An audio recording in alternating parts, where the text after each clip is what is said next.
and find out if you could save. So, again, we'll get through all the stuff with the Patriots yesterday coming up in just a few minutes. But Game 1, Western Conference Finals, Mike, going to Golden State, a game of runs. Right? Basketball is a game of runs, and this certainly was a game of runs in both directions. Houston just was putting it on Golden State in the second quarter, absolutely putting it on them, had up to a 16-point lead in that one, and then Golden State, they go to small ball where the tallest guys out there are anywhere from 6'7" to 6'8", and that's basically the way they were going, and it really opened up their transition game, opened up some easier buckets to the net. Let me put it this way. They had 11 drives in the lane to the hoop with their regular group in, which included big men. They scored no points. They had 11 drives to the hoop with the smaller group in, and they had now I got to look for it. That's my fault. I started that. And they had 9 points, so no points with the big lineup. The smaller lineup, they had 9 points, a few more uncontested layups, which are going to help in transition. But they got to go, and we just played the sound for you. Golden State coming all the way back from 16 down to take that 3-point lead going into half. And at that point, I figured, okay, it's over. Golden State had all the momentum. Now, the game did get tied up again at 95. And also the Rockets pull within a couple right toward the end, but it was Steph Curry hitting the late free throws to seal the deal. But Houston, what a golden opportunity there. But we've seen big leads, go by the wayside. Just, ask the Clippers about that in Game 6 against the Rockets when they were up 19 with 2 minutes to go in the third. So that happens. But the way Houston was playing, I didn't know if they were going to hold them off or not. Great shooting by Golden State, so you knew they had the ability to come back, and that's exactly what they did with an unbelievable stat line for the MVP, Steph Curry. Steph Curry, 34 points, 6 rebounds, 5 assists last night, turned the ball over only once, playing 39 and a half minutes, and they needed him to be hot because his splash brother was not. Klay Thompson, 1 of 7 from three-point range. But if you look at how evenly distributed, they had 5 players, did the Warriors last night, who scored at least 13 points. While on the other side, you had James Harden, who got it going in the second half. You had Trevor Ariza, and that was sort of it. And the storyline here is going to be Dwight Howard. There were really 2 separate storylines involving Dwight Howard. One of them is some criticism coming out of last night that when Golden State went small, Howard wasn't able to take the game over. Right. Now, that's always a decision that coaches have to make. If one team is going to go small, the other team either has to dominate or match it. Right. And Howard doesn't dominate. He's not that kind of guy. You don't throw the ball down him and have him dominate on the block against the smaller man, which is one of the frustrations with Dwight Howard that we've had over the years. And was the knee a factor in this? And of course, there's the knee. Yeah, he had the collision with his teammate Josh Smith that hit him on the inside of the knee.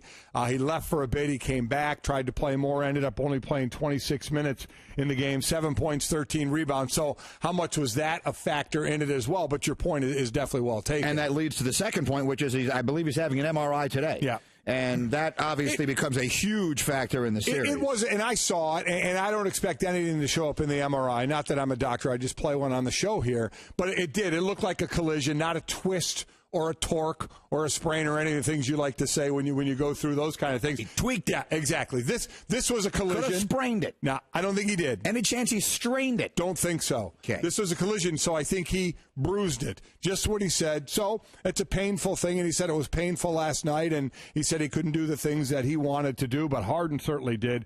28 points, 11 rebounds, 9 assists, 4 steals. I mean, he was – listen, you had the MVP and the runner-up. Both they have to lead their teams, and that's exactly what they did.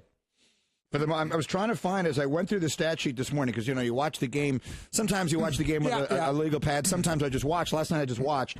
And so as I was going through the stats this morning, I was trying to find one place where one team or the other dominated, and there really isn't one. There really isn't a spot where one team or the other completely owned the other. I think it has a chance to be a decent series. This was a better game than I expected. I thought the Warriors would win somewhat handily in Game 1 with the Rockets coming off that huge series, the Warriors having their rest.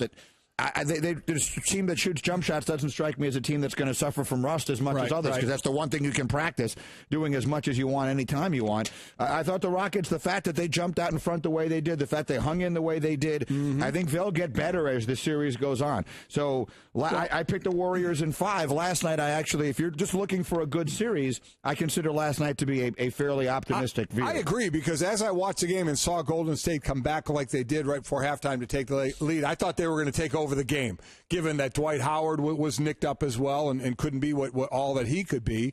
I thought Golden State would take him out. And you're right, glass half full for Houston. There's no, obviously, moral victory, but they did keep it close, as I mentioned. Tied it at 95, then brought it within 2 until Steph Curry sealed it with some free throws. So did make it a really good game. Golden State's coach Steve Kerr. I think we finally realized it was the Western Conference Finals. Honestly, sometimes with game one in a series, there's kind of a feeling out process.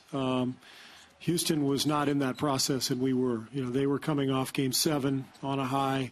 They came out really as the aggressor, and I thought we took a quarter and a half to really dig in defensively. And from that point on, we were much better. But that first quarter, they were scoring at will in the paint. We just weren't aggressive enough. A quarter and a half, and then going to small ball. But you do have to mention their defense. Their defense definitely picked it up, and Steph Curry is always, we talk about him scoring, always is one to bring up the defense as well. But that small lineup, and listen, it's obviously a combination. You're not going to do. They played 40%, 7% of the time last night with the small lineup.